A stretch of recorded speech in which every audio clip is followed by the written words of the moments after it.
y'all. How's everybody doing? Y'all ready for another shootout? We got a couple of guns we're gonna feature here today. First gun we got on hand is magazine's out. She's locked open. Nothing in the chamber. We got my Browning Buckmark. It's the camper model.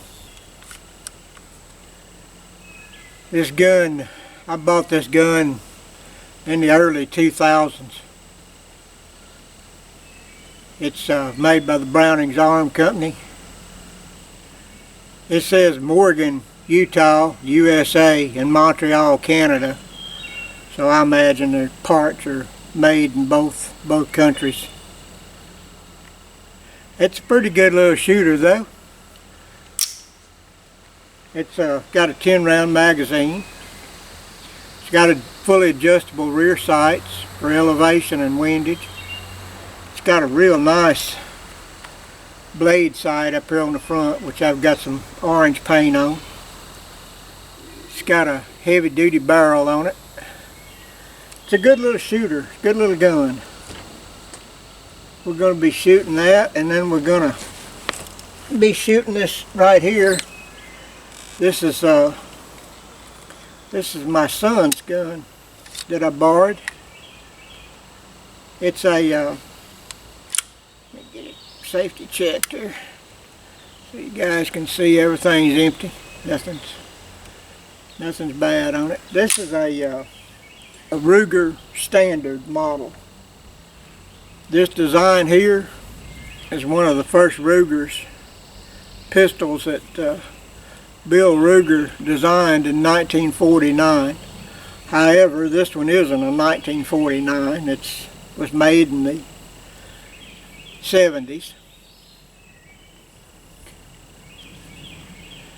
I don't know exactly what year it was made, but I do know it was made in the 70s. And it was made by the Ruger Company, Incorporated, Southport, Connecticut, USA. Okay, Southport, Connecticut. That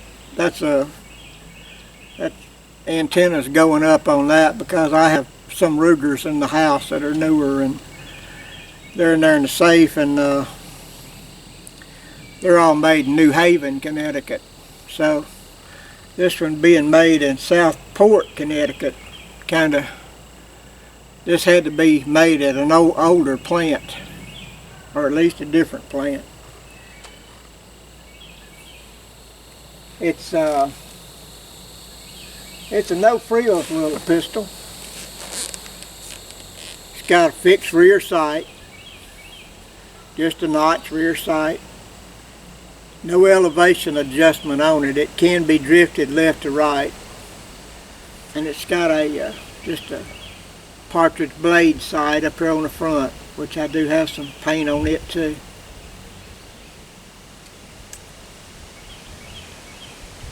It's just got a nice, got the Black Eagle on it. Just got a nice feel to it. Just fits your hand just like a glove. It's got a single stage trigger on it. I believe it's a single stage trigger. It's a nice trigger. It's about a 4.5 pound trigger, but it's a nice wide target trigger, and it does have the grooves on it. It's just a good trigger. Well, they're just some good guns. You know, Ruger never did make no junk, so we're going to get them out and we're going to shoot them a little bit today and see which ones can do the best there. Now, the Browning does have a little bit of advantage on it because it's got the adjustable rear sight, you know, for elevation and all. So that is definitely an advantage to the Browning. And also, it's my gun, so I'm used to shooting this gun, so that makes a difference too. But yeah, I just thought I'd bring you guys along. We're just going to have some fun. Let's get at it.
Well guys, the shooting's done.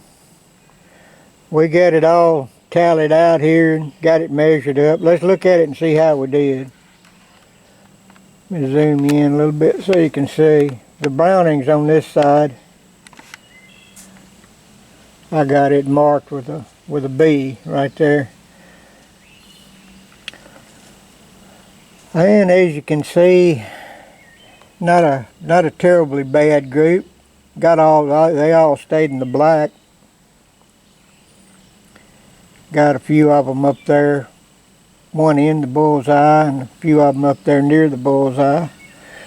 And with the calipers here, the group measured 2.24 inch. That's what the measurement on that group right there is. Let's move on over here, see how the old Ruger Standard did.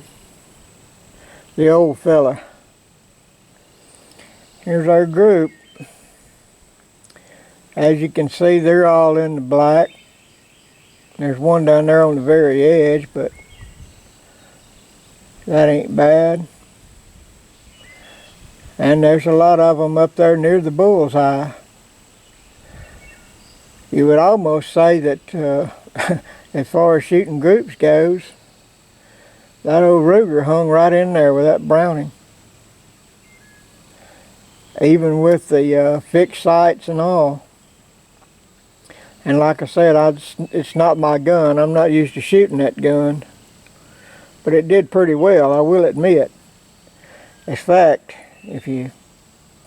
according to the calipers, it actually outshot the Browning.